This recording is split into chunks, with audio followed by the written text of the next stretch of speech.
Welcome back, everyone. Here we are at May 4th. I don't know about the rest of you, but I am in shock that we're already here at May. How is that possible? And you know what is especially fun is over a year ago, we started practicing. So we started way back in the beginning of 2024 practicing to be able to bring this broadcast, and we went live a year ago in May. So may we all celebrate that. So I want to say a gracious hello to everyone and welcome. We have our esteemed panel here, Jim Porter, John Bonsall, Karen Elkins, Ken Pearson, and myself, and we are delighted to be with you. So we are tonight in lesson 44 of Unit 11, the last lesson in Unit 11. And we opted to do this in two parts, as we described a few weeks ago, because we felt the concepts were too important for us to rush through. But before we dive into a fabulous conversation here this evening, I'm going to ask Ken Pearson, my love, to take us through a meditation to have us all become centered and grounded where we are. Okay. So as we talk about meditation, the idea of meditation is to unwind from our thinking status and to enter into stillness. And we do this by desire. So we understand that concentration is when we think all day long, we have our activities and we keep going. And then there comes a point where we feel the need to rest. That would be decentration. So when you go into meditation, the purpose of meditation is to get to that stillness, ask whatever question you might have, or get whatever answers you may be looking for. And then it also is a great time to just let everything unwind. So when we enter into meditation, we like to let our thoughts get longer and longer. It's almost like daydreaming. And I'll say a little quote from the Divine Iliad that always helps me to get into that state. And it goes like this. My soul quickeneth as the glory of thy anointing light descends upon me. Thy light is all around me. Thy light shines through me. Thy light encompasses me. I am dissolved in thy light.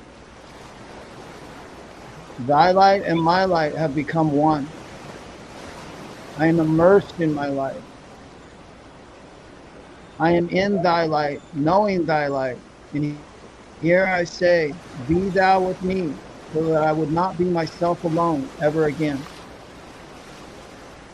And that's what this is about, entering your own light into stillness, letting go of the brain, and entering into the stillness of your own mind. As the kingdom of heaven is within, so is that still light of all knowing, all power, and all presence. And we desire stillness. We cannot think ourselves into stillness, nor unconcentrate, but we can desire.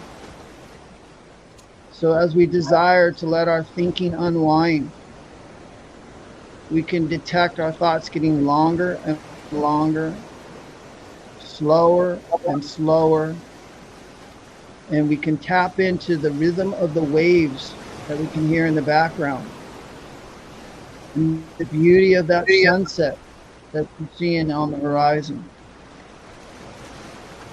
So just for a moment, allow yourself to desire stillness. And as you desire that stillness, let the rhythm of the waves make your thoughts longer and longer and quieter and quieter. And just take 30 seconds and we'll just listen to the waves as they cycle around.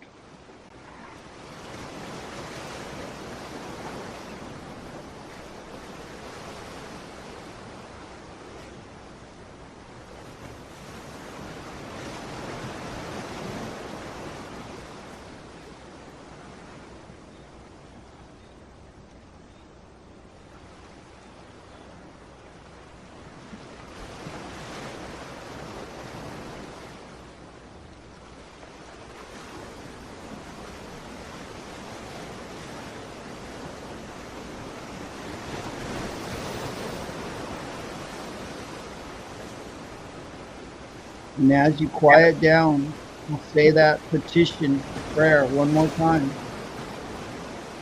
My soul quickeneth as the glory of thy anointing light descends upon me. Thy light is all around me. Thy light shines through me. Thy light encompasses me. I am dissolved in thy light. Thy light and my light have become one.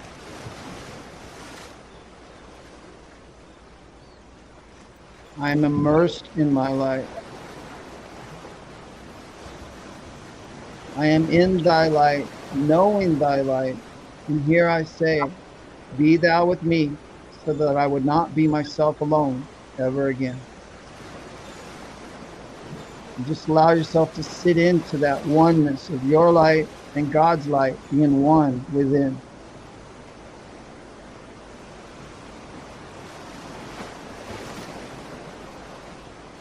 Desire is the key to stillness.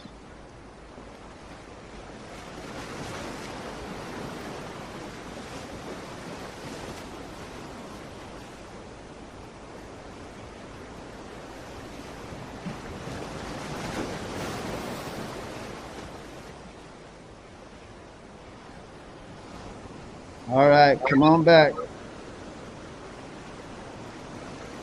And I hand it off to my love. Thank you so much. Also gives me a chance to settle down before we dive in here. So a couple of things before we start. I want to say hello and welcome to you all.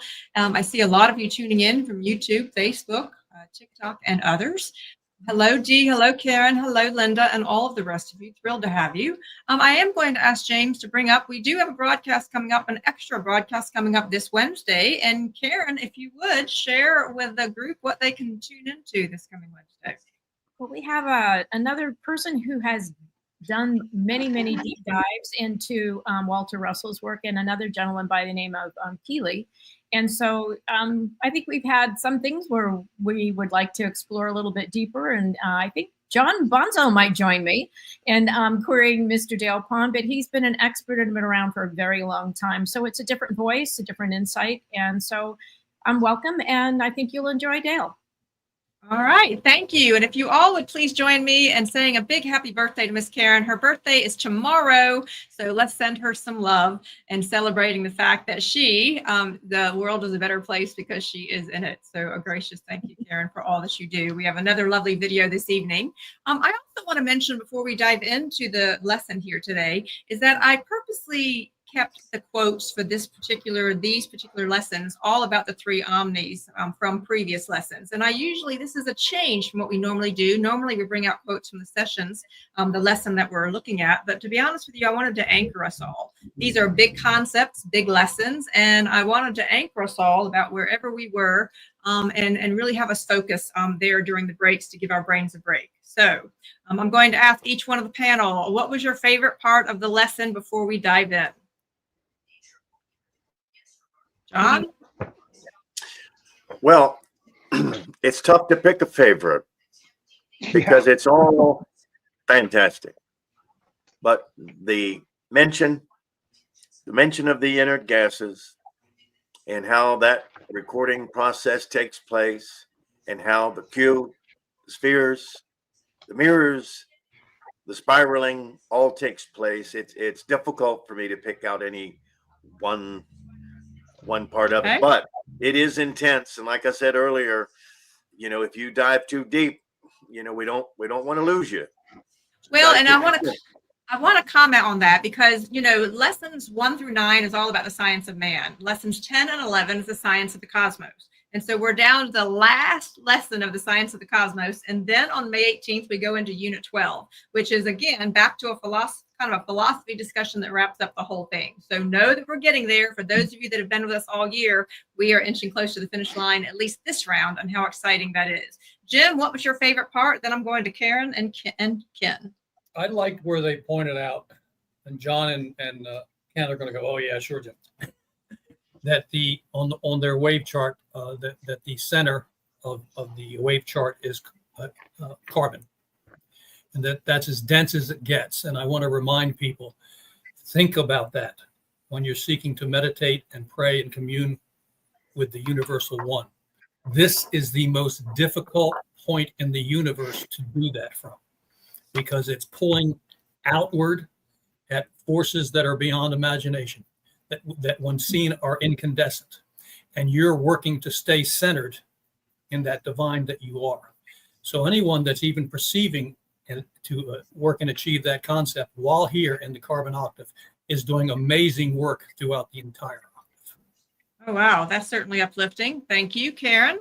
Well, I think just to add to Jim, we are carbon-based beings. So maybe we are dead sometimes. I definitely own up to that. Okay, but that wasn't what got me in this lesson. What I liked about the lesson was that when he teaches this one, it's one thing to know the science, which you'll get. It's not that complicated. I did a video, I worked on it, and I think it explains it simply. And it actually is an accumulation of many of the others. So the compounding, I think, will finally settle in. That's one. But two, in this particular unit, it speaks to why you should know it, because that is the same process that happens within you. Okay. And so it is one that teaches you a lot about yourself. I love that. I love that. Thank you. And Ken, before I comment. Yeah, I'd like this one line actually, and I'm going to read it. We'll read it later on. The lessons to be learned from these principles is to attain such a character as to be assured of one's oneness with God. I think that's the quintessential essence of this whole message. Right. I love that. I have to tell you, for me, this is my 4th time through the home study course, and I gained some real clarity about what these charts have meant. Finally mean. So for me, it was like a hallelujah. The doors opened and there was this dawning of how some of these charts worked. And I'm hoping to show that to you on the vibe board here this evening. So hello, Mr. Bruno. So glad to see you, dear. Always glad to see you. So let's dive in, shall we? Let's go ahead, James, if we'll show over here on 823. And I am going to ask John, if you would, to read that first paragraph and take us through that blue line at the bottom of that paragraph. If we'll scroll down there. He's working on it. All right, right there. A little bit larger. Okay, all right. Perfect. Well, let's don't forget the opening words there. Yes. We open the doors wide to our roadmap into space. So let's not forget where we're going here. Okay. Once more, the time has come when it becomes imperative that we have a new look upon our universe and totally discard old concepts.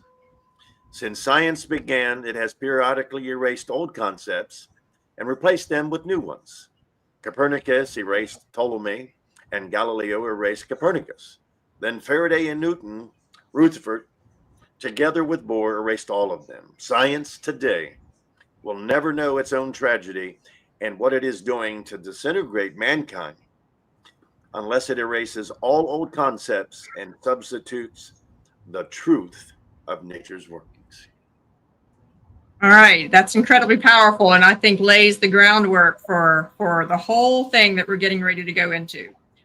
So I love this next line when it's saying up to the year 1926. And so I wanted to have us pause for a moment, because I actually have some deep insight into the 1920s, because I had a part of my life where I lived with a 100-year-old woman who was born in 1916. And when I lived with her, I really did have an understanding. So 1926, when they were talking about it, this was just 3 years before the Depression. Okay, we had a lot of political and social change right following World War I. There were strikes going on in Britain. Our U.S. Marines were in Nicaragua, and there was an economic boom leading us up to it. So going back to this area of 1926, Jim, if you would, take us into that next paragraph, up to the year 1926, and let's open the door to Mendeleev. Up to the year 1926, the door had been partly opened by Mendeleev, who gave the world a chart of elements perceivable by the eye as visible light, assisted by instruments which enlarged their scope to include hydrogen and hydrogen at the beginning and uranium at the end. All right. So, Ken, if you would read that next paragraph so we can dive into this. This is the impossibility in nature. Can I make one comment, though? Sure. On that one, because on that was when Jim and I were talking earlier. And the one is the Manilev was the gentleman who could perceive from what he could see. Yes. And as Jim and I were talking earlier, it was the mystic in Walter Russell that actually could understand and see beyond it. And that's what gave us Beyond the Veil. Yes. So I think that's one thing, because I think we always talk about the mediocrity, but what it is when you tap in, you can tune on. So I think that is an interesting transition for that. Very powerful. Ken? This is an impossibility. Yeah, I need the script up. Text. This is impossibility in nature, which is actually a little misprint. This is a impossibility in nature, for without seed, nothing can grow. The inner gases are the seeds from which elements grow, just as plants likewise grow. Mendeleev shows only 5 of the 9 octaves which exist in nature. We show all 9 in our charts. These are necessary to include the 8 colors of the spectrum, or 4 pairs centered by white. All right, so if we scroll down to the bottom of that page, that figure 73, for those of you that have a copy of your home study course, this was the Mendeleev chart of elements. And so as I was studying today, I went back and I was studying a little bit about him. And so he was a Russian chemist, and he was trying to arrange, he was working on a book, and he was trying to figure out how to arrange these. And he was writing all of these down on index cards, and he was placing them in front of him, trying to put them into patterns. And he actually, legend has it, that he actually had a breakthrough in his dreams. And so I wanted just to ask the group for a moment, because that's what we, I thought that was kind of a fascinating thing about this particular idea. Obviously, he was tapping in somehow. Does the panel want to comment on that? It was his genius coming through. When you're in the genius stage, you're beginning your communion with Creator, but it's not like the mystic stage. The genius is seeking to gain new knowledge. The mystic is given fully that knowledge. So Mendeleev was able to go, like Karen said, and perceive what he could desire to know, but he could not see beyond what he did not desire. So he could not see beyond hydrogen. He could not visually show you a picture of hydrogen, beyond hydrogen. So therefore it did not exist to him. The difference is the genius perceives concept, the mystic knows. All right, so let's go to the panel, because I think this is important, because he actually delivered this full paper in March of 1869 to the Russian Chemical Society. So 1869. So let's put that there at the end, inching toward the latter part of the 1800s. Walter Russell published his periodic chart, John, in what year? 1926, actually. 26. Yeah. Okay. All right, so I wanted everyone just to invite everybody that really, if we in humanity could be a little more fluid with things, we would actually expect to evolve. That's really the goal, is for us to evolve and lean towards what Jim, you were saying, and leaning into our knowing. And so we wouldn't take just one concept and hang on to it forever, but we would open the door for evolving. But that's not the way humanity tends to like things in black and white. And so whoever gets the ownership of the idea, it stays a long time until, like what John said earlier, one scientist outwits the other scientist. Right. Well, we turn new concepts into religions. So we start to worship the new concept and don't see beyond it. And it becomes dogmatic. Okay. The other thing, just like Walter Russell, who had his Bhagavad Gita in his pocket, this Russian also studied the Vedas. Interesting. That's an interesting nugget. All right. So as we continue there, Ken, if you would consider to the top of 825 there, where they continue the conversation around the seed, because they use this. If we'll scroll down below the chart, James, and to the top of 825, this conversation about the seed continues. Yes. This is a wonderful species. Oh, I'm sorry. You said the top of 825? Top of 825, yeah. Continues the idea that you had before. Oh, this is one of them. I'm sorry. Okay. I thought you were saying paragraph. This is a wonderful example of the unchangeability of the seed, even through death. The seed seemingly dies in the ground, but witness the weeds in your garden. Even though they are uprooted, they will return again and again. The understanding of this will help you in knowing why one octave grows from another, and that destruction of any such offshoot will cause a reversion to its parent species. Okay, so let's all pause for a minute. I want to talk to you who are busy in your yards, John and Jim.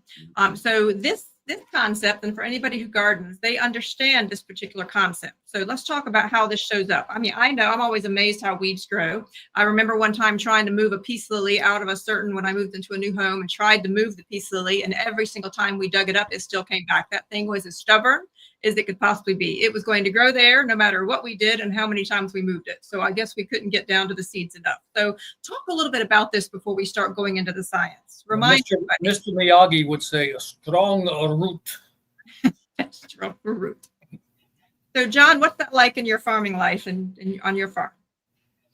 Well, the moral of our story here in this paragraph is that you cannot destroy the seed, because the seed is within the inert gas. So to put these inert gases in perspective, and I wanted to make an additional comment when you were talking about Mendeleev and then Doc a couple years later. Well, here's the sad thing, right? Here it is, 2025, and we're still teaching Mendeleev's chart in schools and universities as it is it's the end all be all. And Dr. Russell 100 years ago said, no, you got it wrong. This is not how Mother Nature does it. This is the way Mother Nature does it. And man still hasn't incorporated the proper charts, even though we have them. Doc rented them. They're there. He gave them to the world, and they're just ignored. So I just wanted to make that known that we really haven't gone anywhere in 150 years. Well, and I would say that for the first time, perhaps humanity is growing enough in consciousness that we are seeing more and more people willing to entertain it. And I think, to me, I see that as inspiring. So yes, we're a little slow to the punch, John. I'm with you on that one. And I am hopeful at this point that that's part of why people like us are doing so much. If you actually go in and Google Walter Russell, if you go to YouTube and look up Walter Russell, you're going to find that there's been a lot of students out there creating all kinds of works trying to tap into this. So I do believe that there are many who actually know, KNOW, that there's something off with the current element of charts. Now back to the weeds. Chart of elements. Yes. I hate those damn weeds.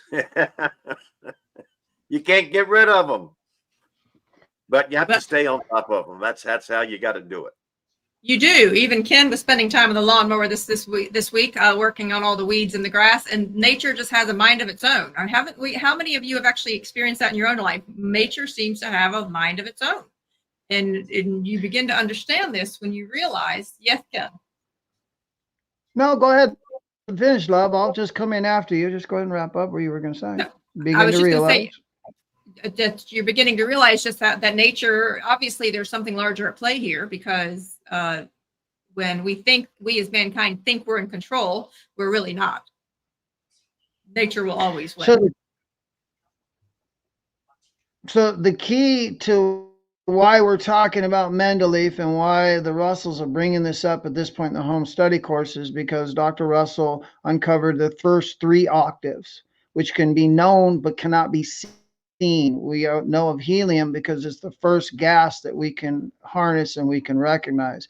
But those first 3 octaves, so this is the reason, and I just want to try and, again, not complicate this so much so the audience gets a grasp of why we're talking about Mendeleev, why we're talking about seeds, and what Doc is teaching us is the first 3 octave is where those seeds are that are going to rejuvenate and continue that cycle process. Without those first 3 octaves, all you have is a visible universe, but you're not considering the non-visible universe where it all begins and ends, quite frankly.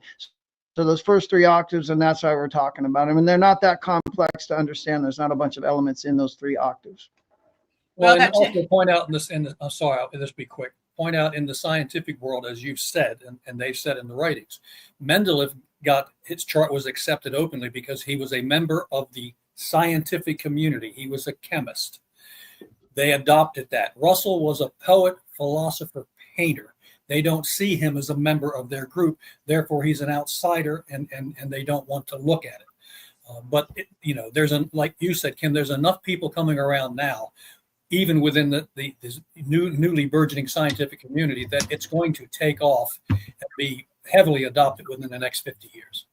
I believe as well. So I want to just put everybody, some of you that are Russell students, It's important for us to remember as we continue, because a lot of what we do, so the universal one is the book that was published in 1926. Okay. So this is the book, the culmination of 5 years, almost 5 years of work from Walter Russell to take what he was, the knowledge he was given in his illumination of 1921. He puts it together in this particular book, and he sends it out to hundreds and hundreds and hundreds of the top thinkers in the world. And only one person responded to him, and that was Tesla. And John, what did Tesla say? He said, Doc, you're wasting your time. No, he didn't say that. John, help me out here. The Doc, why did the chicken fly across the road? Help me out, John. And what did Tesla say? He told Doc to take this knowledge, this book. He said, put it in a time capsule, give it to the Smithsonian, and ask them to open it in 1,000 years. And at that point, perhaps mankind will be ready for the new knowledge that's within that book. Okay. So that's one of the greatest minds to this day the world has ever known, saying, look, you're way ahead of your time. All right. But you're not really ahead of your time, because those that are seeking new knowledge and new information, right, about the divine, well, right there it is in the title, the universal one. So if you want to know how God creates and brings everything into being, takes it out of your sense range, right there it is. So I'm going to go ahead, Karen, and then I want to continue with my point. No, I think he also who kept it in their drawer when they found it.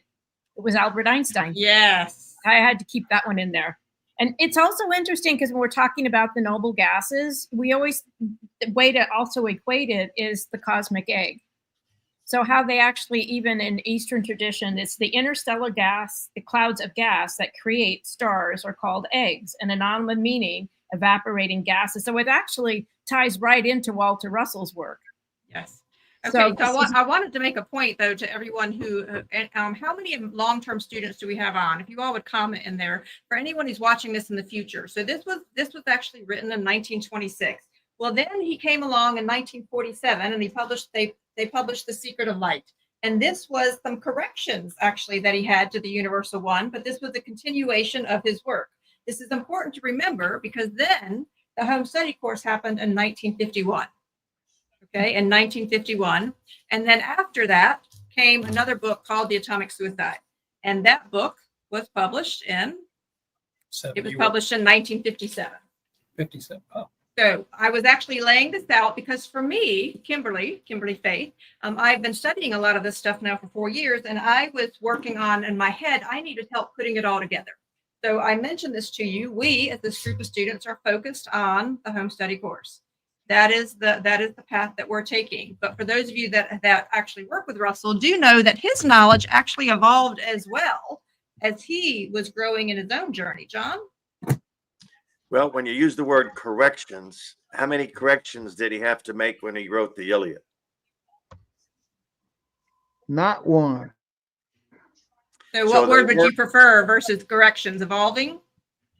The Secret of Light both Iliads was written so that he could use the language that is more familiar with science. It wasn't that he was correcting the original treatise, if you will.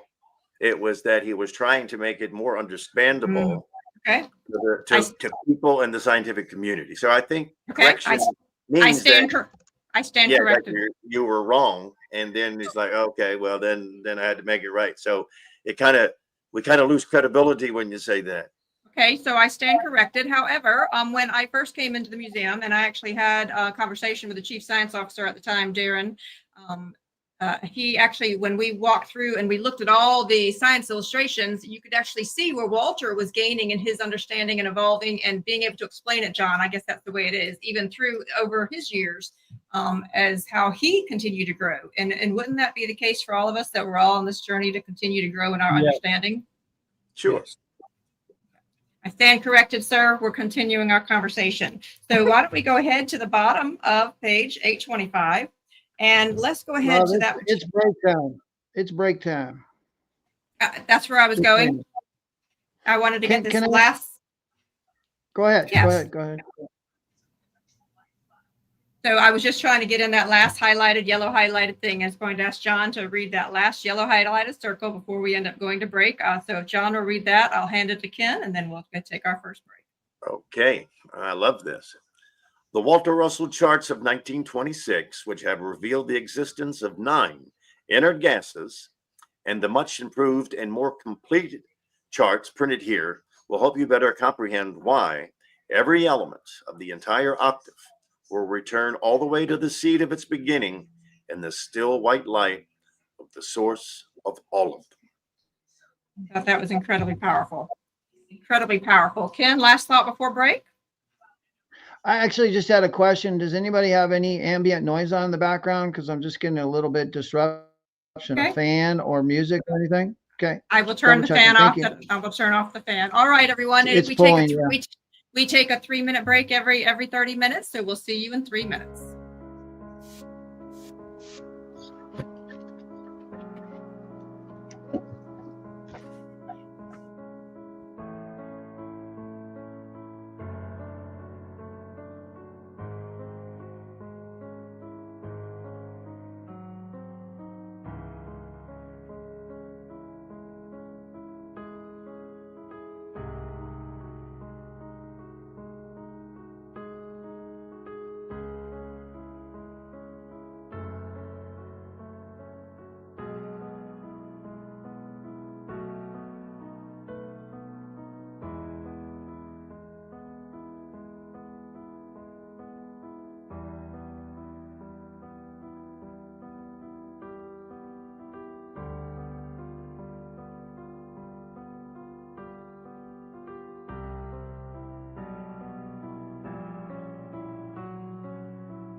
All right. If you will find your way back to us, please.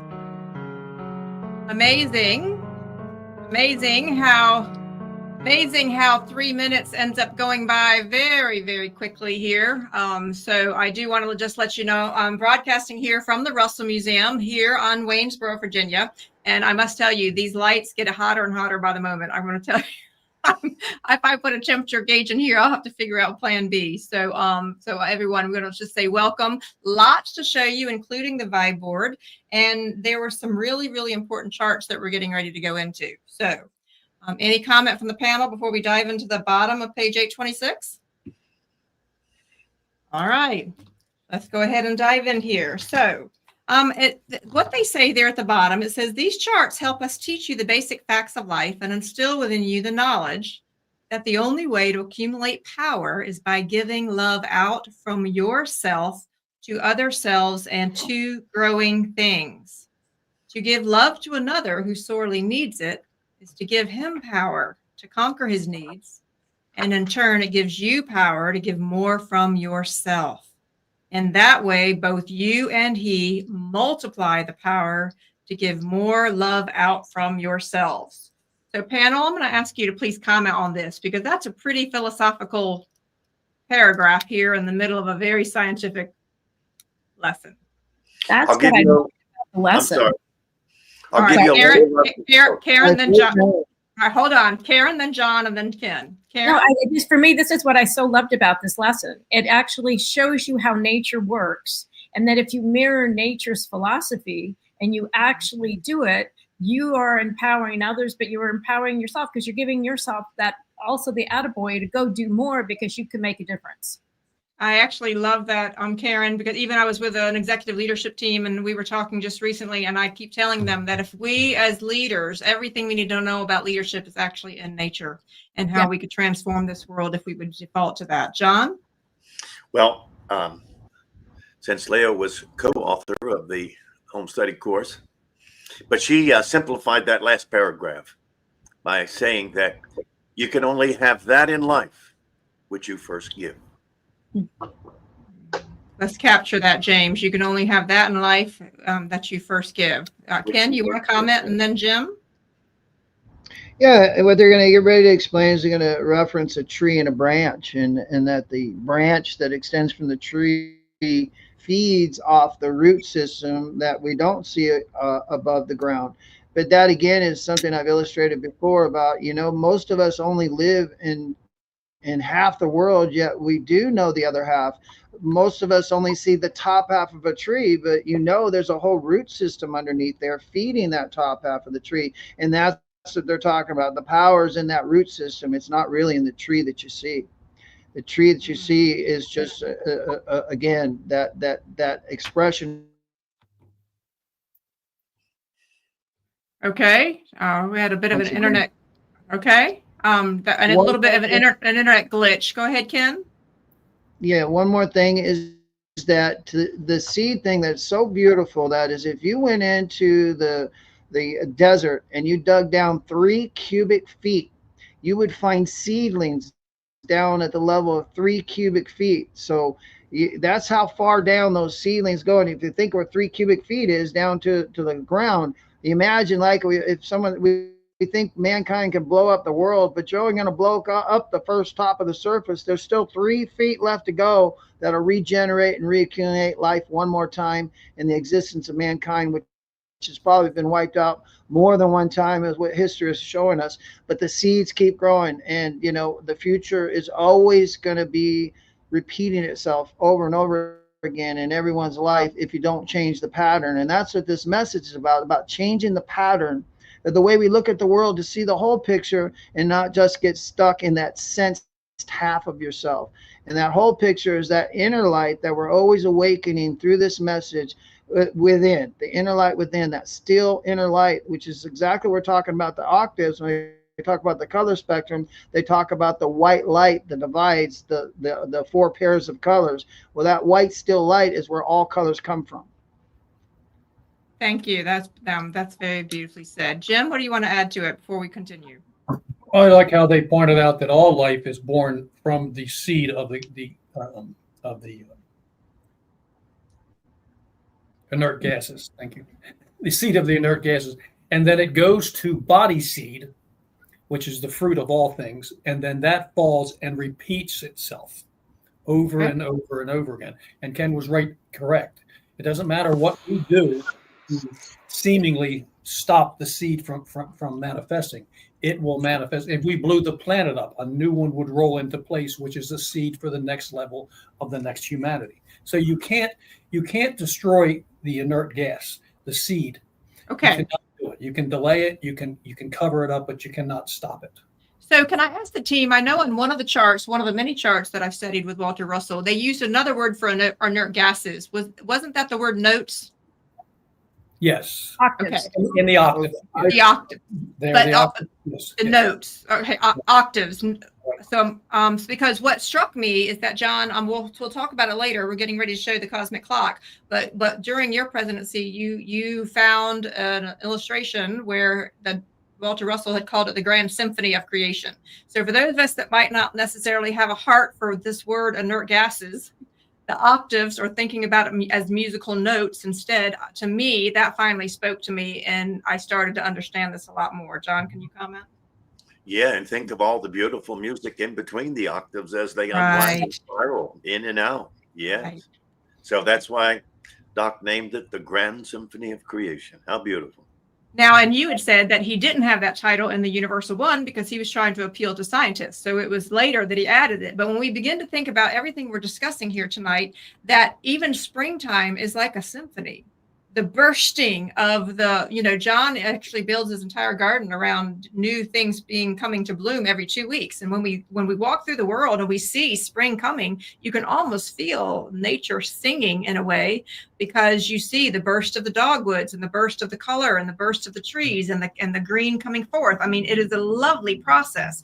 So I bring that up for those of you that are new, not to be fearful over this word of inert gases that might not tap dance in your heart, but octaves may do that. Kimberly, here's the interesting part. When you look at chemistry and you go to go to Wikipedia, you'll see that every chemistry has a color attached to it. So when you see the colors, you also know that musical notes are attached to color. So they're really all the one and the same thing. If you can think of them that way, you can actually begin to see that as it spins up and down the windings with the lenses, you're going to see the very different colors. That's how you see the colors in the rainbow. But they also have, the chemistry has colors, music has colors attached to its A, B's, and C's. So it's all still one and the same thing as how you look at it. All right, I love it. So let's dive. Yes. Follow up on Karen's statement there. There's a beautiful chart in the Universal One where Dr. Russell shows you the colors of the musical notes. Yes. On the piano keys. I have it in the next thing. I have it in the video. Cool. Oh, wonderful. All right. Sorry, yeah, this is where it all begins to really make sense and where it's so beautiful. Ken? Yes, another name for the inert gases is the locking points. Okay. All right. That's it. All right. So let's dive into H26. Can I jump in for 1 second? Absolutely. Of course. Sorry. But keep in mind what the Russell said early in book 11. The inert gases are heaven. They are the seed from which all things are born, and they are the heaven to which all things return. And between them, in the 9-octave wave, are the many houses. In my Father's kingdom, there are many houses that Christ talked about. Christ was not only a mystic, illuminate, Christ-conscious, God-conscious being. He was the consummate scientist of all time. And that, too, is in his statements. Very, very powerful. And I have to tell you, understanding that the inert gases were also octaves and notes made my heart relate to all of this work so much better. I have to tell you, because the first 2 years I kept hearing inert gases, and I have to tell you, it just didn't do anything for my heart. I just couldn't get it, folks. I tried and I tried. John would keep preaching, keep talking to me about the inert gases, and I just couldn't warm up to that phrase. And then when I saw the Grand Symphony of Creation, all of a sudden I was like, oh, the heavens opened up to me, Jim. And I began to understand this musical, this beautiful, that the universe really is in fact a music. Okay. That's why it's called uni-verse. Ken? Mm-hmm. And then I'm going to 826. They're also called master tones. Master tones. Yes. That's what the word I was looking for. Here is, we have Bonnie here. It says, spring is a symphony of colors, plants, best time of the year. But interestingly enough, the colors change just like the rainbows change by the seasons. So they mirror that same process. Like you get the green and you get the color, but remember when it gets to be in the fall time, the colors begin to dim and they get more of the darkness to them, and then they fall and they drop to the ground. And they get banana spots. We talked about that. That's exactly right. All right. So James, if we could pull up 826, please. So 826, I want to be able to see the whole thing. So if you all would, that first, if you can reduce yours a little bit, James, and then I'll go to the vibe board in just a moment. But this image right here, it says the 9 octaves of white light accumulating in the ratio of the inverse cube, of which the centering cube contains within it our 9 octave universe from invisible light to visible. And even then, not visible until its 4th octave. So while the panel is talking about that, I'm going to go over here to the vibe board to make it up a little bit bigger. So what needs to be said about that? Team? Well, I think it's not complicated so much as to remember that this process is a process that has evolved over 4.5 billion years on this earth. So you're seeing that in the creation, and that's why. So don't let it overwhelm you. There will be simplicity to it. It will make sense. And even the sun has a cube around it. Earth has a cube around it. All the planets have a cube around it, and that's what divides them from colliding each other. All the stars out there, if they didn't have that cube wave boundary field, that wave boundary field keeps things from colliding into each other. All right, so let me ask the team, is this image, I'm asking for clarification, is this image the same thing about being the cube and going down and down and down? So we've shown this to the group before. So if we would, I'll go a little bit lower, but there it is. So it's the same kind of process, is it not? It is. Okay, so it gets smaller and smaller and smaller. Let me come over here so you all can see it. That's also the golden ratio. We have, and also what you're seeing. Go ahead. Also, what you're seeing is compression. You're literally watching how things compress themselves in a 9 octave manner, right? We're not showing the sphere, we're showing the cube here because this is all about the projection. Remember, they started out this lesson as the projectors. The cube is the projector. It reflects the light that circulates to create that sphere. So that's why the cube is so important.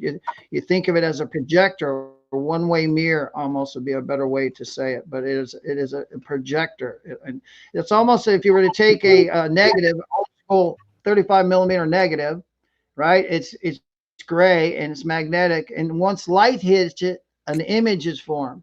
And that's exactly what those cubes do. They are the steel frame of one side of a 35 millimeter frame. So imagine 6 sides of that, and God's light projects into that to create the next stages. And it does it in 9 steps. Okay. So John, what needs to be said? Because there on the bottom of page 826, they go into talking about, let us demonstrate the basic fact in plant life. So if you would, just read that section underneath there. It starts with that particular phrase underneath that image. All right, very good. Boy, Kimberly, look at your artistic talent there with that tree. Got the leaf tree. I'm like a child. And she's got the roots in there and everything. Look at that. She does, man. Let Kimberly demonstrate that basic fact in plant life. Every branch which extends from a tree constantly needs more of the power of love to help it extend. And the giving of that power by its trunk gives more power to the body, even to its very roots. I know that makes Ken happy. Likewise, each smaller branch which extends from that body gains and re-gives the power of love to the very roots. And that includes the smallest twig of another species, which may be grafted upon it, and which another identity for that especially needs power to help it survive from the hurt of its operation. Observe the work of Luther Burbank, in transmuting trees. All right, so let's stop there, John. All right, so let's stop there for a minute, because this idea of the tree is incredibly powerful. In fact, when I was in England last summer, I had a chance to visit Stonehenge, and I went to the Avebury Circle of Stones, and there was a very special section of trees. And the 2 trees, what happened during that time is paganism always wanted the view of the back in the day, they explained, always wanted the view of the sun and the moon. And when Christianity got big, they didn't want people looking to nature. And so they planted trees to block the view of that particular city. So you could not see the line from the moon to the sun, because they were trying to say that isn't God. So that was an area that went through, that was an era that they went through. What was interesting is there were these 4 trees all combined together, and 2 grew on top of stone, and they could not reach water at all. There was no soil at all. But the 2 trees on the outer rim could reach soil. And they said what ended up happening with those 4 very important trees is the 2 trees on the outside continued to bring the nutrients and the water in, and they started to sustain the 2 trees in the middle. And it was something that just was really, really touching to me when I heard that story, because it was such an example of exactly what happens here. It took great love for them all to survive. John? So are you saying that Christendom can't see the forest because there's trees in the way? I'm just passing along an era that they were talking about, and it was kind of something about, again, how nature did overcome what humans were trying to do to block what the view was. Ken? Yeah, what they're describing there is hybrids, right? We've learned to take, and we've got, John could talk about that in the botanical life, right? You've got flowers, and why has that flower got purple on the outside and white on the middle? Well, that wasn't what nature made, but we're able to hybrid those plants. That's another way of saying grafting. So that's about the hybrids, and that's what they're trying to say. The seed can be, by man, create a whole new entity of something, and it would be a grafted entity of that something. All right, so I'm going to dive in here to the 827 because we've got some big concepts to continue, but there was something really important at the yellow highlighted paragraph here, and I'm going to share it with a group and then ask them to comment. So they were giving us the preludes, and it talks about how they're trying to prepare us for the understanding of how the desire for gaining power through knowing the secrets of God's creation was gradually multiplied from the inconceivable thinness of the early octaves until their thickness made it possible for man to see and measure their body and potential. Mm-hmm. So we talk about the vast distances of galaxies, which are millions of light years away, but even a super intellect must strain to comprehend such distances as that. So panel, please talk about this thinness in the early octaves to the thickness in the later octaves. Well, the thinness of the early octaves are those octaves that we cannot perceive. We have no instruments yet to perceive them. They're the ones that precede hydrogen right now. So they're so vastly expanded, yet they're still matter, but they're so vastly expanded we can't record their wave frequency. We can know it, and that's why the Russells keep pointing out that when you reach that God center and you have that flash of knowing, you can know their existence because you are present there. We're all present there right now. Those that see ourselves mostly as body are not aware of our presence there. That's what an illumination is. We become aware of our presence everywhere in all 9 octaves. And that's what the mystics bring back to us. And that's where we all sit there and go, what? Okay.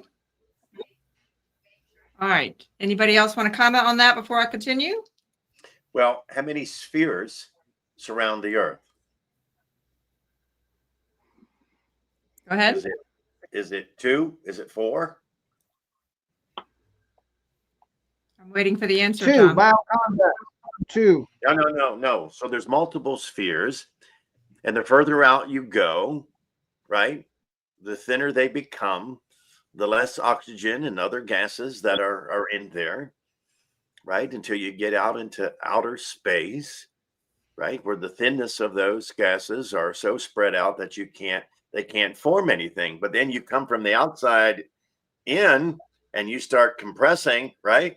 And you compressing to visibility and keep compressing at greater thickness and size and so on and density. So okay. So I think it's important, John. I'm going to ask James and Joey to communicate behind the scenes and find ourselves a decent picture of the solar system that shows that particular concept, because I do think that's very, very important as we go into this next part. So because down here on the page, we're just going to start with the charts before we go into break. So everybody hang tight. It says, therefore, at the beginning, if we'll look at the bottom here of page 827, it says, we now therefore print the 2 charts of elements made by Walter Russell in 1926. We're getting ready to show those. And it says figure 75 and 76 show how it is that atomic energy came into man's world. And then there's a a recent chart that affords greater opportunity. But I want to go down here to where it says it in green. These will then help you understand the transmutation principle, the power projection principle, and the solar energy principle, which will aid man in advancing his science 1,000 years in the next decade, and thus realize his purpose of manifesting the God of love upon his earth. All right, that's pretty loaded. That's pretty loaded. So let's just go here right quick as we're looking. I want to I want to go to the two charts that they actually. Go ahead. I want to come over here to the two charts that we're introducing. So here are the two charts that they were talking about here. So if you would, John, why don't you just introduce us to this idea of the two charts?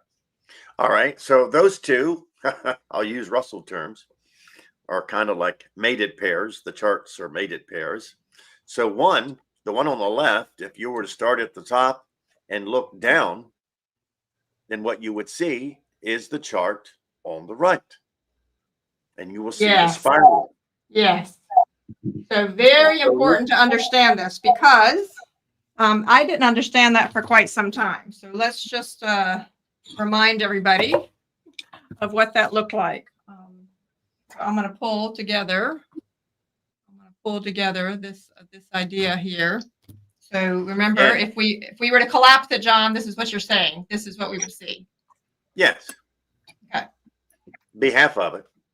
Half of it, yeah, because the other half was this, but I'm doing the best I can with what I have here. Okay, so what do you all want to say about the charts as we get ready? Before we only have a few minutes before break, what do you want to get people to be thinking about with this chart right up front? I want to simplify it. If I could see the charts again, please. Yes, please.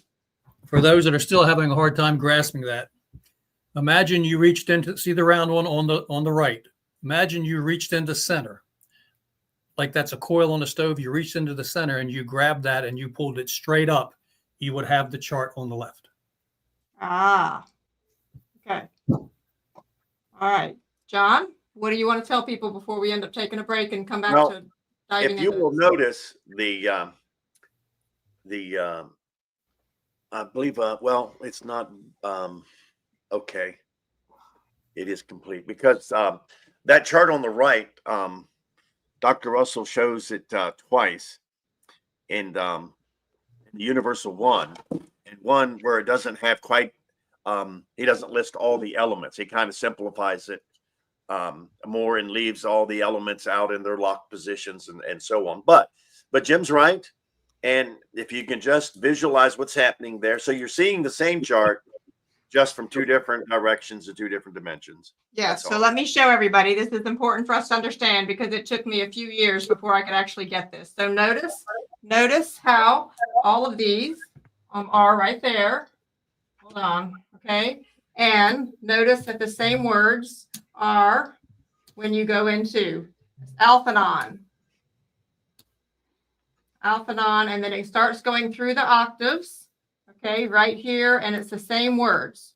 So this goes into more description, as you all can learn, and as we go into this, when we return, we're going to have a lot more to say about this. So Karen, when you've actually been using this to actually with your video, what final comment do you want to say to inspire people that are listening that say, I have no idea what this means? Why is it important for them to tune in? And don't say I don't have any idea either. She's frozen. Oh, Karen's frozen? Okay.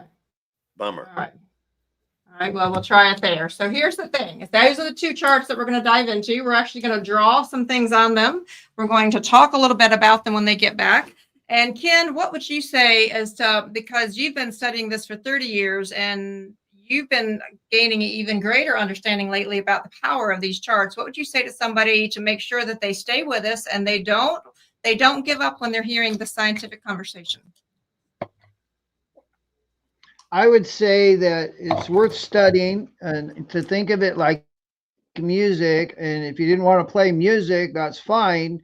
But if you'd like to know the dynamic of how you operate, what's the peak of your life, and then what do you do at the first stages, the second stages, and so on, and what the growth of life is, then it's really worth checking out these elements. Don't let them complicate you too much. There's really only 123 of these elements here right now. So, and that's with the isotopes. So it is not that complicated. It does take a little bit of studying, but in principle, it's to show you that if it wasn't shown and Kimberly illustrated there, if that graph was back up, you would see the beginning in the 10th octave and the beginning of the first octave, right, is the alpha non and omega non. The alpha and omega, as Jim likes to reference, is the beginning and the end. So the beginning is the end and the end is the beginning, and that's how we get that repetitive cycle. So to know the cycle of life is also, if you bent that in half, you would have 4 spheres. Okay. If you would bend it at the carbon octave there, I can't, argon octave, you would then, those would all fold over. As you could see, they would become spheres, and that's why you can see that cosmic clock on the right and why it's so important to get the idea of how these things make. But the most important thing is, I'm going to go back to Jim and there about the carbon octave. That's midlife. When you're in the carbon octave, you're about midlife, and you're at your midlife point. You are mentally at your peak, spiritually at your peak, and physically at your peak. And from that point, you degenerate. But remember, day follows night, night follows day. Which one's more important? They both equally matter and make for a whole 24-hour period. So the reason for knowing this is sometimes, why am I here? What am I supposed to do? And also the reason for knowing this is because what I am, you are. What I can do, you can do. And the most important thing, the profound thing to me about these elements is what you're looking at in these elements is you're looking at the same tools that we have, or the same tools Yes. that God uses to create.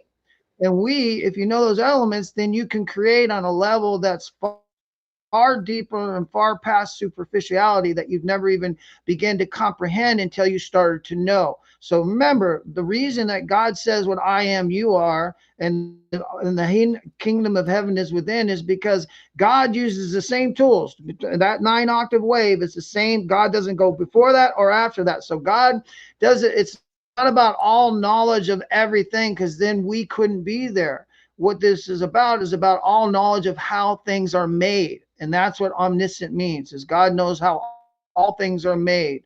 And therefore, that's what you're seeing in these elements. So it's kind of neat to know how things are made, and what, it gives you a lot of flaws. It helps you get a lot of knowledge. Well, and what I've realized, Kimberly Faith, so Karen Elkins is having trouble with her battery, so that's why she popped off just a little bit. So we'll be ready for her. And so what for me, with this so much discussion around the ascension of humanity, all of a sudden the charts made so much sense to me.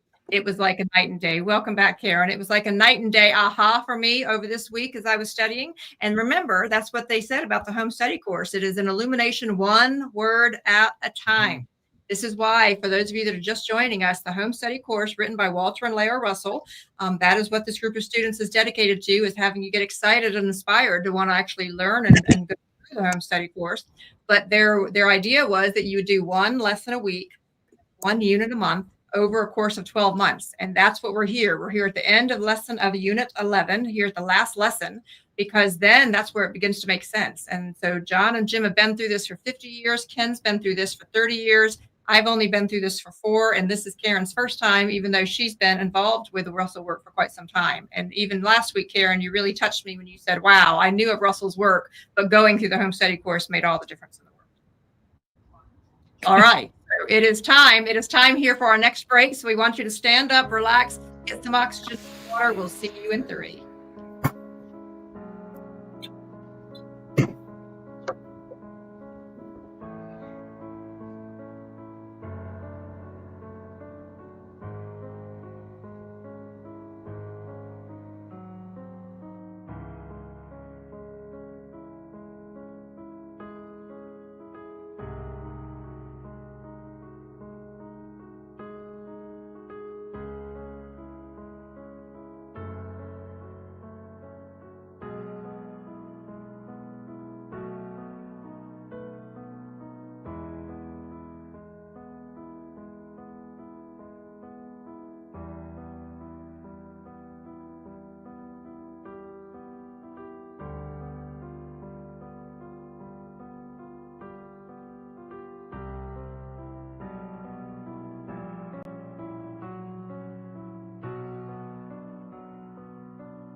All right, if you'll find your way back. All right. So the biggest challenge when actually thinking about how to move forward to this is that when you have your home study course, you're able to flip back and forth to the images and to the text. So doing it this way is a little more challenging, although I think we're going to have some exciting conversations here. To the team, to the panel, what I was going to make sure is that as we're going into, I would like us to go ahead and get into 8:30, but I want to show everybody something right quick. So these are the 3 images that are being discussed. And so, John, if you would, please give each one of them the name of what the charts are, because these are the 3 images. If you want to take a screenshot so you all can zoom in on them. What's the one on the left, John? Karen, can I say something real quick? Kim, yes, you can, Jim. I mean, Kim, I'm sorry, Kim. That's fine. K's and K's, J's and J's. This might be a good time to remind new students out there that that sometimes cannot afford the course in its entirety, that they can buy it unit by unit throughout the year. Okay, they can sign up for a monthly one month at a time. Absolutely. We'll drop that information in there. So this is part of why we encourage people to get the home study course. So John, I want to go back to what the question was. What is the name of the chart on the far left?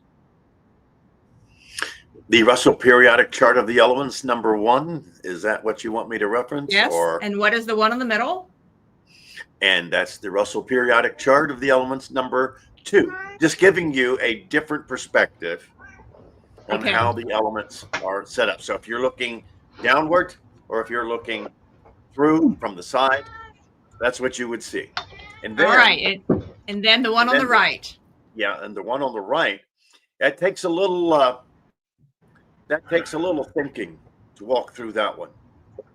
All right. Well, here, I just want to mention to everybody. So when I first came to the museum, I have to tell you, so when I came into the museum, this is the day that I met John, I'm walking through the scientific chart, and we all remember I had shared a few units ago that the God is Light poster, which I'll ask James or Joey to bring up in just a minute. That's the one that first stopped me in my tracks. This one is the second one that stopped me in my tracks. This one is called the 9-octave harp of the universe. And I have to tell you, this one made me remember so many things that obviously I had an understanding of some of this, and I had actually experienced it. So this was very, very powerful. We won't be able to get all into it this evening, but it says the 9-octave harp of the universe. And so, John, you know that since from the very beginning, I actually was really, really interested in having a harp Yes, at the museum. And why was that? Because I was wanting to make this very, very real for everybody. Well, only you would know that. Well, you were there. We were discussing it. So the reason is because, to be honest with you, what I realized when I saw these charts all in one room is that this was the Grand Symphony of Creation. And what was incredibly powerful, being that it was all music, there was something in me that resonated, that here was a Walter Russell talking about the power of creation. And he was actually mentioning the 9-octave harp of the universe. So right away from the very beginning, it was music. So, I mean, that's hugely powerful. So when you think about this, it said from the very beginning, and I'm coming to you, Ken, for me, who had no exposure to this kind of conversation, you've been saying all along, if you can read and count to 9, you too can master the secrets of the universe. Ken? Yeah, it's really important to you've heard it, the adage that a cat has 9 lives. Well, so do you. And every element has 9 lives, and that is really why also it's important to know it shows the 9 stages of your life, the 9 stages of life in itself. And so it's not that complicated. It's stuff you already know. But if you want to know more about yourself and creation, and you want to create, then as you learn these little things, and it doesn't mean everything, it means in stages. Start with the first octave, start with the end octave. It really makes sense. The beginning is the end and the end is the beginning. And that's how we get repetitive cycles, right? So it's not as difficult as you think. Start with the 9 inert gases, right? Just learning the 9 gases, and you will have knowledge of things, of why helium floats, and why that's the first octave, and what argon is, and what krypton is, and what what these elements and these gases are, why they're so important to know that they are the seeds of life, as those inner gases. So learn those first, and then start with the elements, and then start with the split tones from there. That would be my suggestion: the octaves, then the inner gases, the elements, and then the split tones, the isotopes of those elements, which are all things, as you start to study them, they really will make sense. It may sound foreign. So this is not as complicated as it seems. So Ken, All why right, don't so- you do Wednesday specials on those?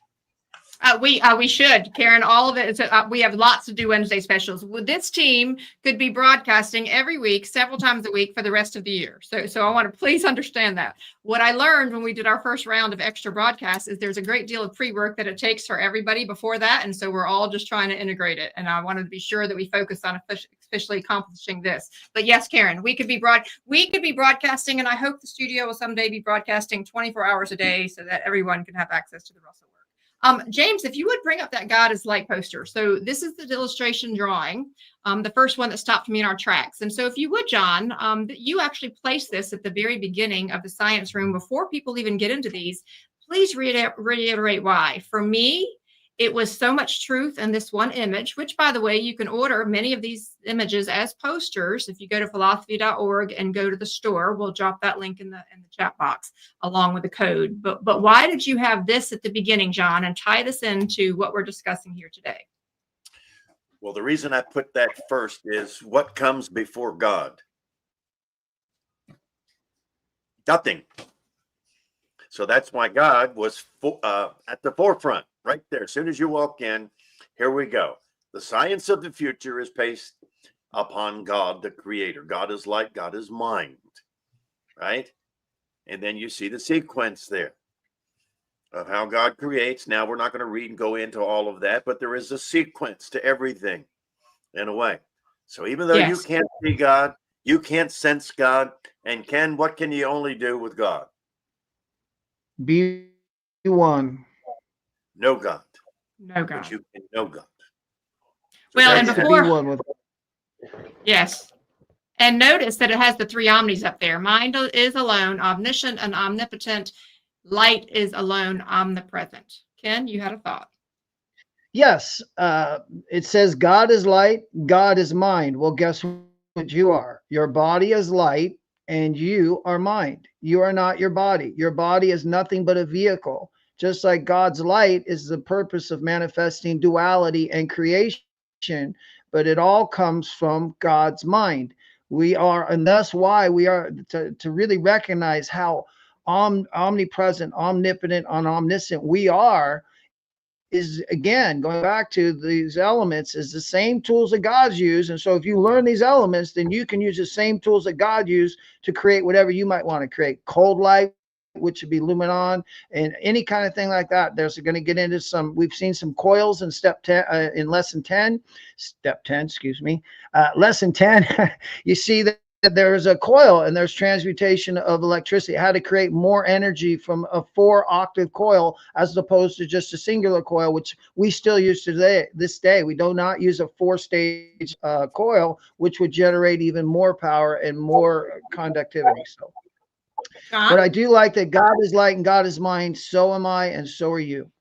Love that. Love that. John? At the beginning there, Ken reminded me of that little pamphlet that I'm writing. It's titled, God Doesn't Mind Because You're Not Matter. we need a t-shirt on that one. Always keeping a sense of humor. Okay. All right. So let's go ahead then. And I want to dive into page 830 because we've got a few pages and there are some things I think important to read. And so I want to encourage everyone who's watching here this evening, please just breathe in with us. And I'll breathe out. And I'd like you to just relax into the conversation and just receive it. And not let your human self get in the way.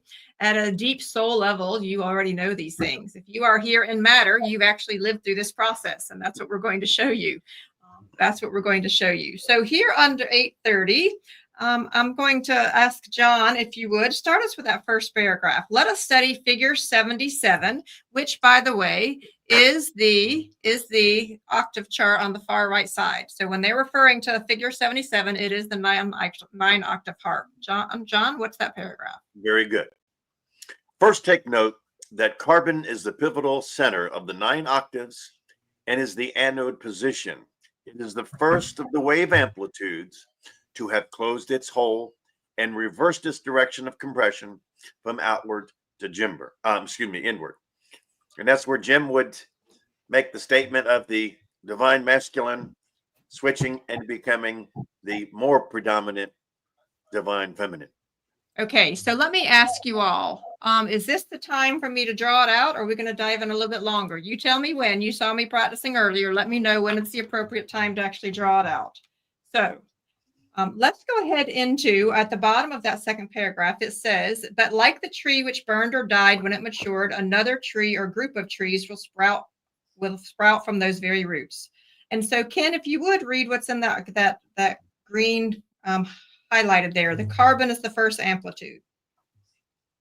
Carbon is the first amplitude element which has acquired sufficient strength to extend children from itself. All right. Can you comment on that and then continue reading the paragraph, please?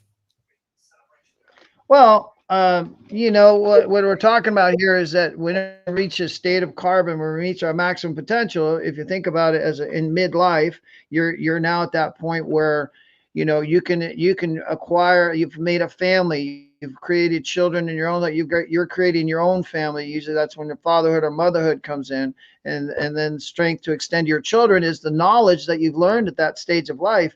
When you're first a parent, it's the right, and you have your first child, it's like, oh my God, what do you do? What do you do? But as you begin those stages of growth and you see your baby survive the first year and then get into its years, you start to be able to extend to that child your knowledge and your things you've learned, and that's bringing up the youth. So when you're at your maximum potential, that's when you can really, I think, extend that kind of knowledge and that kind of information and education to our children, which are, again, our root systems.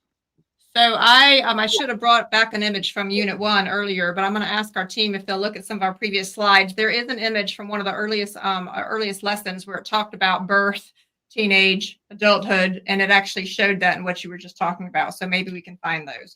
But if you would keep reading that paragraph, Ken, because there's a lot packed into that very important paragraph. Sure.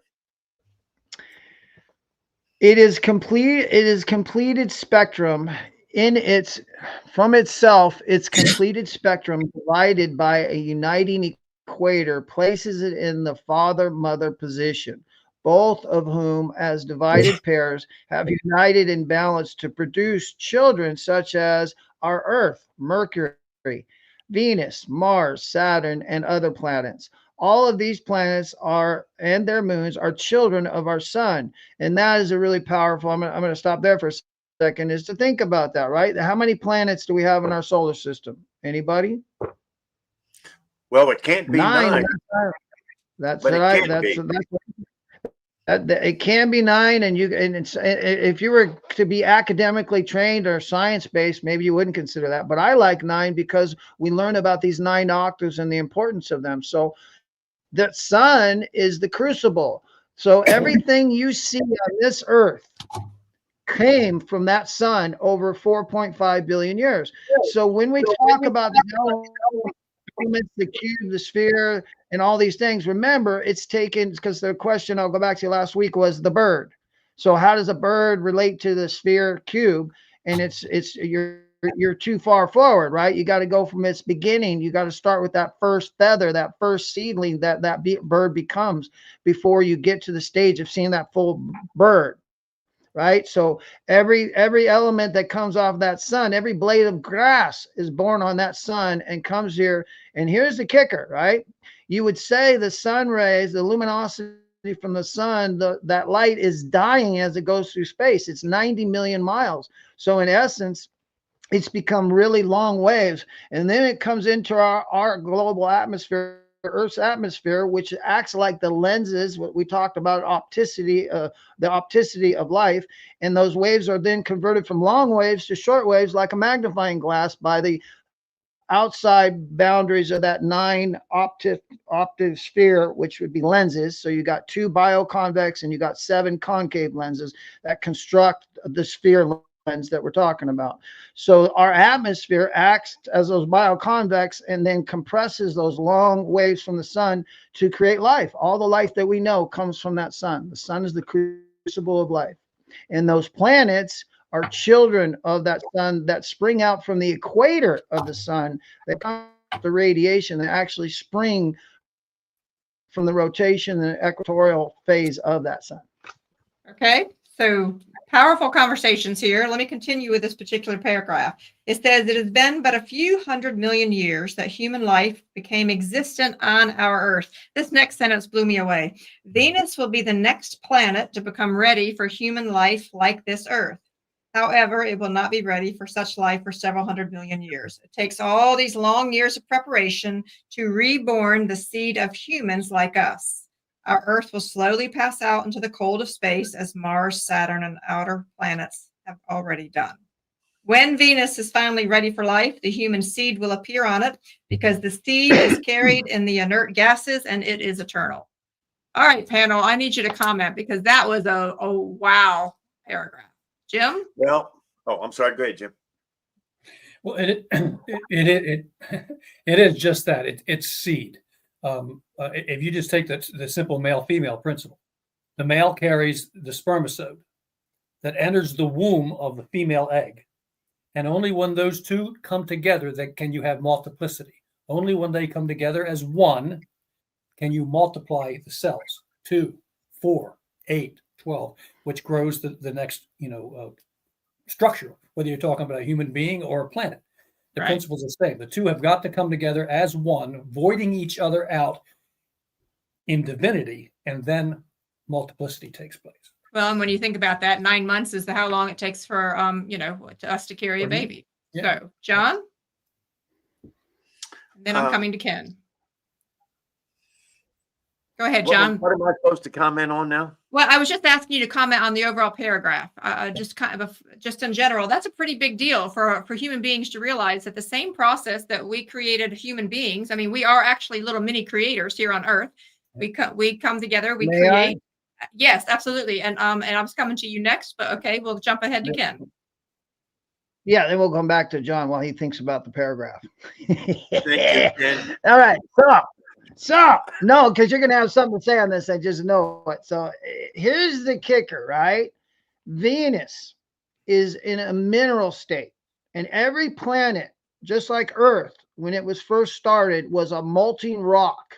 And then that molten rock cooled and we became mineral. And the way that all life forms is mineral, vegetable, animal. So Venus is in the rock hot stage, but the cooling of it is going on because it's covered by steam. There's a bunch of steam around Venus, and because it's so hot. But so there's coldness, wetness, and dryness, and Venus is so hot, like Earth was going back 4 billion years ago, was a molten rock. So again, mineral is first in the stage of life, then comes vegetable, and then comes animal. So we've heard in our Freud's theory, a single cell organism, right? So in fact, that's where that sun crucible comes in.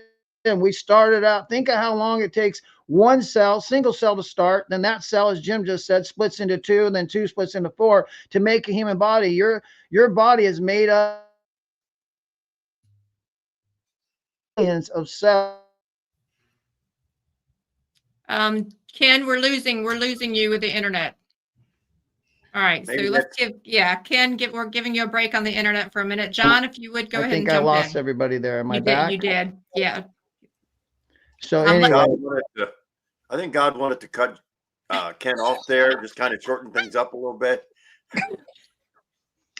Yeah. Ken, the internet. No, just kidding. John? Go ahead, Monzel. You're up.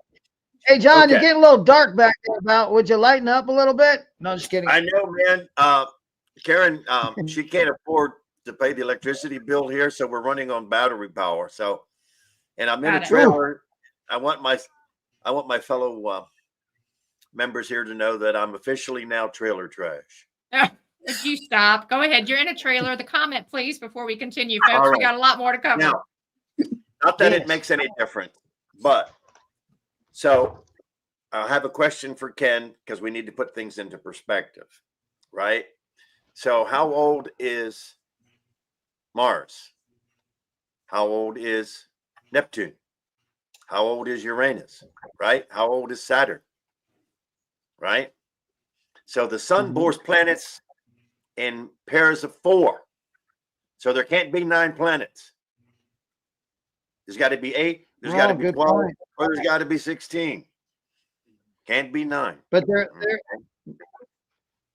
go ahead. But anyway, not that I'm second guessing my partner here, but I'm just saying that, you know, if we're going to Well, do there's this, been quite a bit of conversation in the scientific world about whether Pluto is a planet. So let's just acknowledge that. So that has been a conversation that's been happening. And I would like to actually show you all something on the screen that I think would be helpful with this conversation, because I do want to remind the panel we are at 8:30 and we still have another page and a half to go. Ken, last thought before I draw on the board. You see that asteroid belt there, Bonzel? yes, What was Yeah. that at one point? Did Doc say that potentially was? that was a planet. Ah, Okay. so how many planets are there? All right. So hang tight while the two of them have a conversation. Deborah Emanuel asked a question. Why are there only 4 planets born at a time? All right. So hang tight. I'm going to go over to the board because I do think drawing it out, folks. Can I ask the panel? I think drawing it out will be helpful at this moment. Would it not? And continuing our conversation. So I want to go for a minute. I want to go back to the balls. So we've shown these before. And so I want to make sure this one, the blue is this way. Am I doing that right? Yes. Okay, and then the red is this way. And so this process that we've been showing, okay, with these new toys that we have here, okay, are actually the process of creation of what I'm getting ready to draw on the cosmic clock. Are they spinning properly, team? Yes or no? Yeah. Give me a thumbs up. All right, so everybody remember this. I love that. As I go to the Vibe board, because this is important. So we're going to see whether or not when you're looking at these charts, and so I'm going to zoom in here, and I'm going to make this one really, really big. So let me scoot this out here. I'm going to scoot that out of the way. Okay, so if you would, I'm going to go ahead and try to, if I can, when we start here, if you would, John, articulate, or Ken, articulate what it is that I'm drawing. So I start here with the blue, and I'm following this. And I'm going, so this is the alphanon, and I'm going all the way through betanon, gammanon, helium, neon, and I come to argon. Can you all see that? Yes. Okay, do I need to get bigger, James? James, speak in. Okay. Now, that's the 4.5 beats in. Am I saying that correctly? Yes. Okay. Then what happens is it then changes to the red, and then it goes like this. It goes through krypton, it goes through xenon, it goes through niton, okay?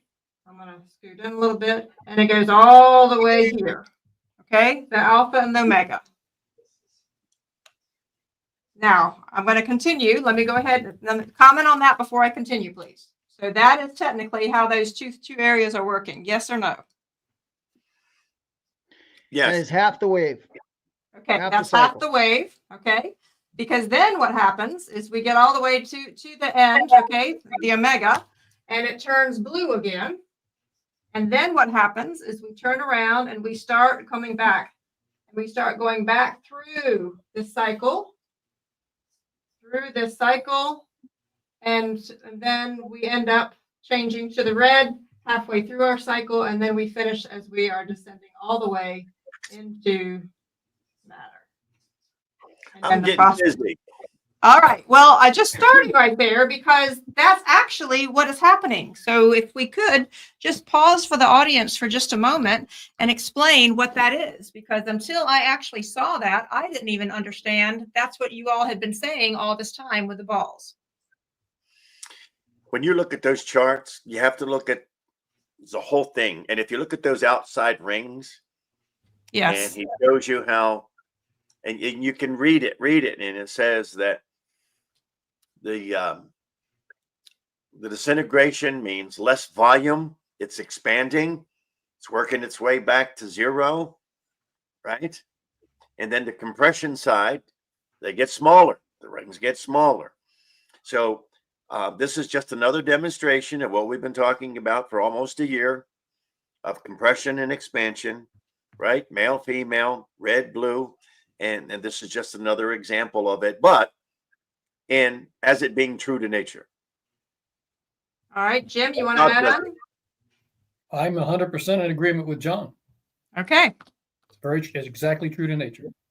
All right. So as we're inching towards our time here, there's a couple of other things we need to read. If we can skip ahead to page 832, and do remember that we divided this into 2 lessons for this reason. Please send us your questions. Cindy, we see you. Deborah. Deborah does ask the question, though, about why are there only 4 planets born at a time? To me, it was showing that particular process. Team, would you please answer that before we go on? How many rings are on either side of carbon? On both sides. 4. Thank you. All right. That's why.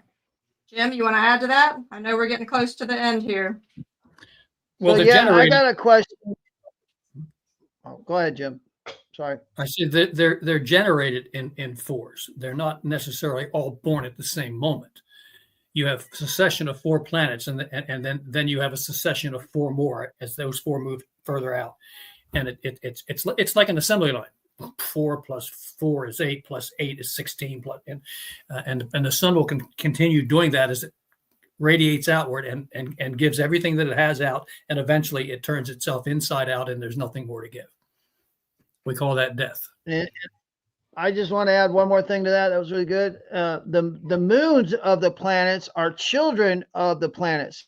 So our moon is a children of our planet. So that's what the moons are about. So the planets are parents also once they come and are bred from life. And I guess I would also contend that they're both male and female, because in that 4-stage process, are we saying that those are 4 male and then 4 female? No, I would think 2 male, 2 female in each cycle of 4. But yeah, each planet is male and female, right? Each planet has a all northern right. and southern. Okay. All right. So here's what happens for all of you that are listening in. So it gets pretty exciting when you dive into this. For me, I would actually, if I went back to the old days, I would photocopy a picture of that, and I would just keep drawing things over and over and over so I understood it. I would put it on my iPad, I would draw. And so to me, it was some big ahas. Later, not tonight, I'm not going to overwhelm everybody, but I actually understood the ascension process that we're going through with humanity based on this periodic element. So there's great power in these charts. For right now, though, before we even continue, I don't want to get a little bit deeper. I know we were supposed to go to page 833, but my heart is telling me that we need to go to Karen's video and decompress for just a moment. Breathe in through this, because how stinking exciting is it to be talking about creation? If you understand the creation of a planet, you understand the creation of a human, and then you understand where you are on your continuum. And to me, that is just electrifying and powerful and so heartwarming to me, and gives me great hope. So Karen, I'm excited about seeing what you pulled together for us. Everyone else who's watching this visual journey, do remember, watch it with your heart space, okay? Don't get yourself all hung up in your head. Watch it with your heart space, because deep down, you already know. Let's roll the video and see what comes to mind, see what comes forward. Come watch this, honey. Come watch this.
Wow.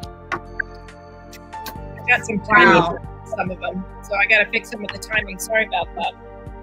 Beautiful. That, Aaron, you worked so hard to pull that together. We'll need to fix a few little tiny things, but this is, oh, Deb Tonkin says this. She says this is your best one yet. Karen, I admire so much your passion for trying to give us a visual journey to help us. I'm curious, John, what is your thought about the video?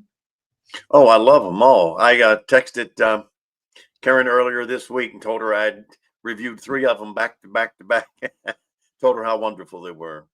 Well, and please know for everybody who's watching, on your Awaken Your Inner Genius, the YouTube channel, under playlist, there is a playlist specifically which has all of Karen's visual journeys. So anytime we make adjustments, we upload the new one there, but those are all the visual journeys because it's so powerful. Jim, what is your thought about the video? And then I'll ask Ken. I am thrilled that Karen, who it's her birthday, and then she gives us the gift of this video. It was wonderful. Thank you, Karen. Very gracious. I Thank love you. it. Thank you. Ken? You're on mute. Ken's on mute. Okay, I'm taking myself off. I think it's wonderful, and I think what's so important for the audience is to go back, like John just said, and review those.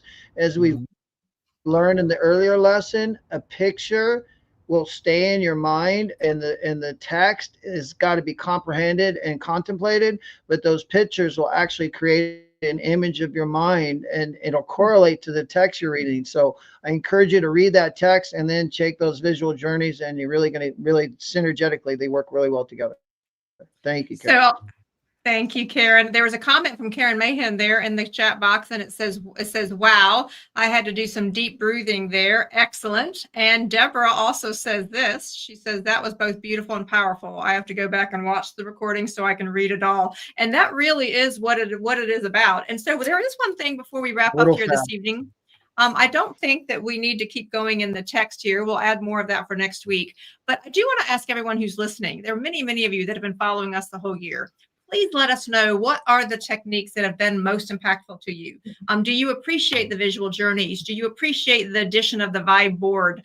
Do you like the highlighted text? And you feel free to email us as well. But please let us know as we're preparing, because we will be wrapping this up by early June. And then we'll have a couple of special broadcasts before we start over with Unit 1 starting the beginning of July. So let us know, what are the things that have been most helpful for you on your journey? Your feedback is what's so important to us. And someday we're hoping, as the world is awakening more and more and more, that they're going to join and jump on. And we would love nothing more to have as many new students that are ready for the awakening. Is that true, Jim? Absolutely. All right, so to the panel, final comments before I share my final thoughts here this evening. What is the thing that needs to be said for this evening and as we go into next week? Well, what comes to mind for me is to think back all the way to 1975 and the excitement that I had when Mr. Porter there introduced me to the home study course. And that excitement has never wavered. It's still as powerful today as it was 50 years ago. So he handed you a part of the home study course and said, check it out, and it changed the direction of your life. Yep, he's been trying to get rid of me ever since. There you go. Any other final comments, Jim? This, all night long, we've been talking about the seed. This is the seed for knowledge of the new age right here. Wow. Please plant it in your mind.